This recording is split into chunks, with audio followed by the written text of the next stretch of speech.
Hi there, and welcome back for this final lesson in APUSH Period 4. We're tackling causation, so it's a skill-based lesson. As always, you can check down in the description of the video for some follow-along notes to guide you as you go through this video. So, we are going to be focusing in particular on this learning objective: explain the extent to which politics, economics, and foreign policy promoted the development of an American identity in the period from 1800 to 1848. So, while there's a lot of different things we could look at with causation, the College Board is particularly addressing the idea of an American identity. So, we're going to first talk about what is causation. We're going to talk about the political, economic, and foreign policy influences, and then some of the aspects of an American identity that did develop in this period. So, what is causation? It's one of the three reasoning processes chosen by the College Board. And so, those three reasoning processes are comparison, causation, continuity, and change over time. And this is really the focus of your essays. Yes, it's going to be assessed in the multiple choice, but you likely are going to see a short answer question and potentially one of your major writing prompts, like your DBQ or your LEQs, really focusing on this idea of causation. Now, it's not just describing causes and effects. Now, that's kind of a good starting point. You want to make sure that you can evaluate what led up to an event or what was the an effect of it. However, the College Board often asks you to evaluate the relative historical significance. And what that means is they want you to evaluate what's the most important cause or effect, and then what are other secondary causes or effects. So, really, that diagram that I have up there is what you should be thinking about when you end up writing your essays. Is you're going to need to make an argument about how something was the most important factor and then others were not as important, and be able to provide reasons for that. So let's dive in. What are some political things that are happening at this time? Well, we have our political debates focusing primarily on economic policies, the debate between federal authority and states' rights, who is supreme, and foreign policy, debates over how to handle that appropriately, whether diplomacy, whether military action is the right route. And these debates are really what's going to differentiate between our political parties. So at the start of the unit, you have Federalists and Democratic Republicans. And then over time, you actually have just one major political party. So after the War of 1812, we're going to see all this nationalism, and we're going to see just one major political party. Then that splits into two separate groups, and that is going to happen around the time of Jackson's election.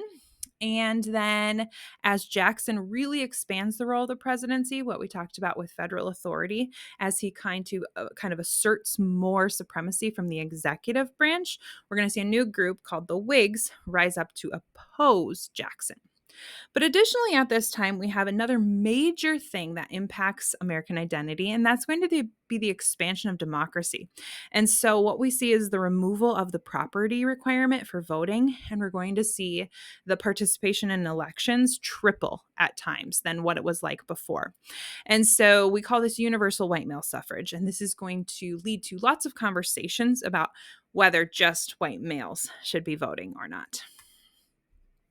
There you can see the states that changed their restrictions by 1830. Okay, now let's focus on some economic influences. One of the major economic policies at this time is going to be the American system. So we're going to see the addition of tariffs, federally funded national improvements, and a national bank develop. This is going to be around the 1820s that we see this really happening. And this is going to fuel a transportation revolution. So with the federal government actually funding a lot of these internal improvements, we're going to see the ability for the nation to become more connected. And that connection is going to lead to more westward expansion. It's going to lead to more economic opportunities, regional specialization. We're going to see groups of people migrating to different places. As we see industry develop more in the north, there's going to be more job opportunities out there. As we see commercial agriculture growing, especially in the south with King Cotton, we're going to see massive changes in the number of African Americans that are enslaved. As we see the West develop into an agricultural breadbasket, we see lots of immigrants, like from Germany, moving into these areas. So these economic influences are going to have a large impact on the groups of people here. And then finally, foreign policy influences. So the main idea is isolationism. That's the policy that most presidents are going to try to maintain, that the US will stay out of European affairs, and things like the Monroe Doctrine will then state that Europe should stay out of American affairs.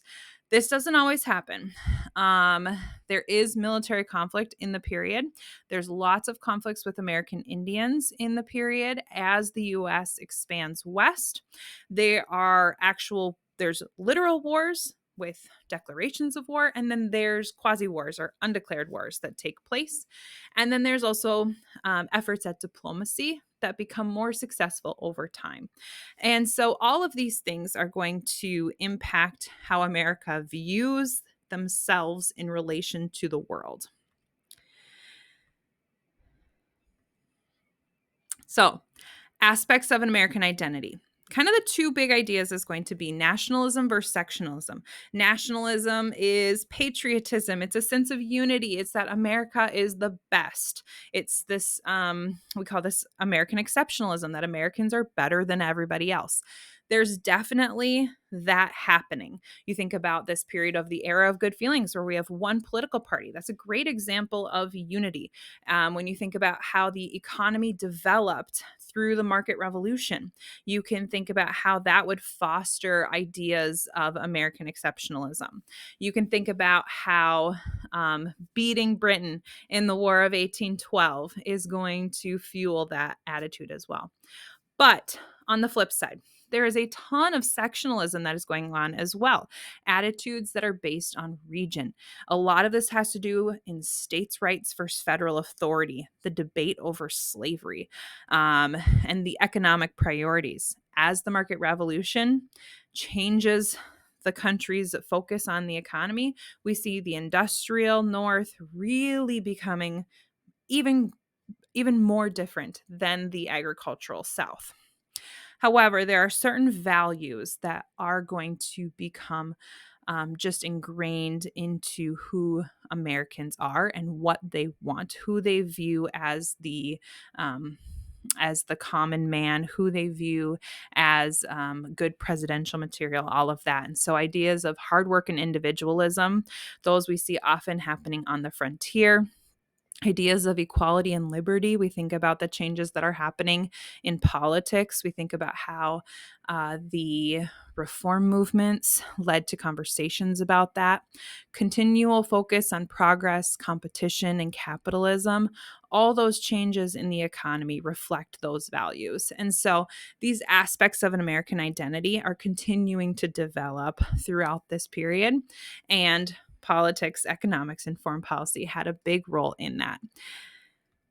So I hope this lesson was helpful for you in thinking through how these factors, politics, economics, and foreign policy, impacted the development of an American identity.